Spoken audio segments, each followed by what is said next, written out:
اعوذ باللہ من الشیطان الرجیم بسم اللہ الرحمن الرحیم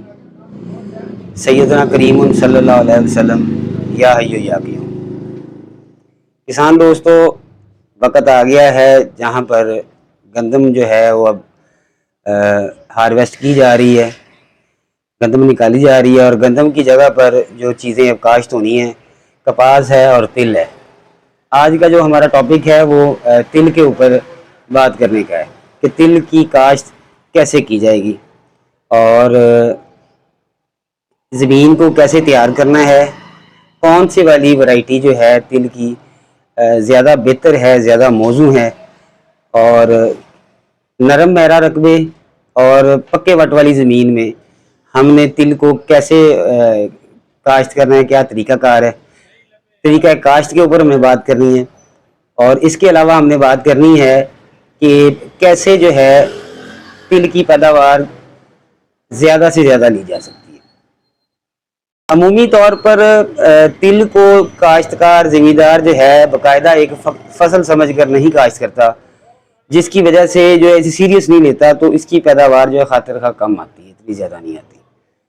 تو یہ تیلدار جنس ہے اور اس کا وقت آ گیا ہے، سیڑھی آپ لوگوں کے سامنے ہے۔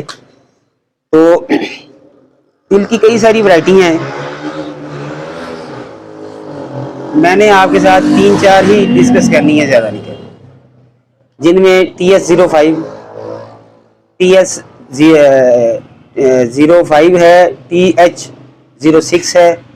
اور TS03 ہے۔ 05 اور 03 جو ہے یہ سیم ایک ہی ورائٹی کے نام ہے۔ اس کے علاوہ نایاب پرل ہے اور اس کے نایاب 16 ہے، نایاب پرل وغیرہ ہیں۔ تو ان میں کچھ ورائٹیاں جو ہیں وہ شاخدار ہیں، کچھ ورائٹیاں جو ہیں وہ سنگل سٹک ہیں۔ تو ان کے اوپر ہم نے آج تفصیلی گفتگو کرنی ہے، کیونکہ تل کا جو سیڈ ہے وہ مارکیٹ میں آ چکا ہے، اور لوگوں نے گندم بھی اکا دکا پلاٹ ایسے دیکھے ہیں جہاں پر گندم ہارویسٹ ہو گئی ہے، گندم نکل آئی ہے۔ تو اس کے لیے جو ہے یہ زیادہ بہتر اور زیادہ مناسب جو چیز ہے وہ سب سے پہلے ہم شروع کرتے ہیں کہ زمین میں ہم نے زمین کو تیاری کیسے کرنی ہے۔ زمین میں جہاں پر ہمیں تل کاشت کرنے ہیں تو ہمیں ہمارے رقبے کے بارے میں پتہ ہونا چاہیے کہ یہ نرم میرا زمین ہے یا پکے وٹ کی زمین ہے۔ اگر تو نرم میرا زمین ہے تو پھر تو ہمیں کوئی زیادہ اتنی پریشانی نہیں ہے۔ اگر پکے وٹ کی زمین ہے تو وہاں پر تھوڑی سی پریشانی بنتی ہے کہ تل میں جب بارش ہوتی ہے یا پانی لگایا جاتا ہے تو کافی زیادہ ٹائم کے لیے پانی کھڑا رہتا ہے، جس سے تل کی ساری فصل خراب ہو جاتی ہے۔ تو کاشت کے جو 2-3 طریقے ہیں ان میں بیڈ کے اوپر لگانا، سنگل کھیل کے اوپر لگانا، کپاس والے پلانٹر کے اوپر لگانا، مکئی والے پلانٹر کے اوپر، یا سہاگا کے ذریعے جو ہے وہ جو کاشت کی جاتی ہے سہاگا حل کے ذریعے، وہ ایک طریقہ کار ہے، وہ بھی مناسب ہے۔ وہ پہلے ہم ڈسکس کرتے ہیں کہ ہم نے اسے ڈرل کے اوپر سنگل کھیل کے اوپر کیسے کاشت کریں۔ اس کے لیے زمین کو تیار کریں، روٹا بیٹ کریں، ہل چلائیں، اور بیج اور DAP الگ الگ ان کا چھٹا کرنے کے بعد، بیج اور کھاد کا جو چھٹا الگ الگ کرنے کے بعد آپ اس میں سنگل کھیل جو ہے نا آلو والی نکال دیں۔ تو اس کے بعد جو ہے اسے اگر تو دوہری رونی کر کے آپ نے کاشت کی ہے، زمین تیار کی ہے، پھر تو پانی لگانے کی ضرورت نہیں ہے۔ یا اگر آپ کے پاس یہ مسئلہ ہے کہ آپ کے کھیت میں جڑی بوٹیاں زیادہ اگاتی ہیں تو پھر جو ہے اس میں آپ کو پانی لگانا پڑے گا کہ اس کے اوپر آپ جو ہے نا ہربی سائڈ آپ نے کرنی ہوتی ہے۔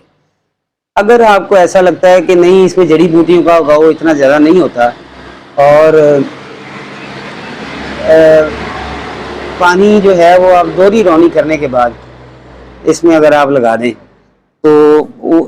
تیسرے چوتھے دن اس میں جب بتر آ جائے گا تو تر بتر کی حالت میں آپ اسے کاشت کریں تو اس میں اس کی جرمینیشن اچھی ہو جائے گی۔ اگر آپ نے کھیلیوں کے اوپر کاشت کرنی ہے یا بیڈ کے اوپر پلانٹر کے اوپر کاشت کرنی ہے تو اس کے بھی 2 طریقے ہیں۔ اس کے اوپر چوپا بھی لگ سکتا ہے اور اس میں ڈرل بھی کی جا سکتی ہے۔ وہ ڈرل مشین کے ساتھ جو ہے چھوٹے بیج کو کیرا کرنے کے لیے اس کی ڈائی آ چکی ہے بازار میں، وہ آپ اس کے ساتھ اس کے کیرا کر سکتے ہیں، اتنا مسئلہ نہیں ہے۔ جو عام پچھلے سال والی ڈائی ہے اس میں آپ یہ کر سکتے ہیں کہ آپ تل کے سیڈ کے ساتھ 0 سائز کی بجری کو ساتھ مکس کر دیں کہ 1 کلو بیج کے ساتھ 3-4 کلو بجری آپ اگر کاشت کر دیں تو ساتھ اس مکس کر دیں تو وہ اس کا جو ہے ہوگا یہ کہ وہ سیڈ جو ہے وہ سیپریٹلی جا کے لگے گا تو اسے کیرا کرنا آسان ہو جائے گا۔ اگر آپ یہ محسوس کرتے ہیں کہ جڑی بوٹیاں اگانی ہیں تو پھر اس کا طریقہ کار یہ ہے کہ آپ نے خشک زمین کو تیار کرنا، تیار کرنے کے بعد اس میں آپ نے کرنا یہ ہے کہ آپ نے جناب اس میں اس کا چھٹا دینے کے بعد یا چوپا لگوانے کے بعد پہلے پانی لگانا ہے، اور پانی صرف اتنا لگانا ہے کہ ایک دفعہ پورے خطے کے اندر سے پانی گزر جائے، پھر اسے بند کر دینا۔ 3 سے 4 گھنٹے گزرنے کے بعد دوبارہ پھر پانی لگانا ہے، وہیں تک پانی کو لے کے جانا جہاں پہلے لگا تھا، تو اس کی جو ریج ہے وہ مکمل بیڈ کے اوپر تک پہنچ جائے گی، اور پھر 24 گھنٹے کے اندر اندر جڑی بوٹیوں کا سپرے کرنا ہے، جرمینیشن بھی اچھی ہو جائے گی، اور اللہ کے حکم سے اس میں جو ہے باقی جو ہے جڑی بوٹیوں کے لیے ہمیں سپرے کر دینا تو جڑی گند اس میں جڑی بوٹیاں نہیں ہوگی۔ اور سہاگا کے ذریعے بھی اسی طرح ہے کہ اگر 2 ڈرل کر دیں، دو پانی لگانے کے بعد ایک دن کے وقفے سے 2 پانی لگانے، ایک پانی آج لگائیں کل وقفہ دیں،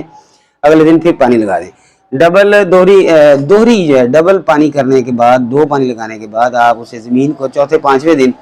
تیار کریں، اور تیار کرنے کے بعد جو ہے اس میں آپ اس سیڈ کا چھٹا کر دیں تو انشاءاللہ اس کی جرمینیشن اچھی ہو جائے گی۔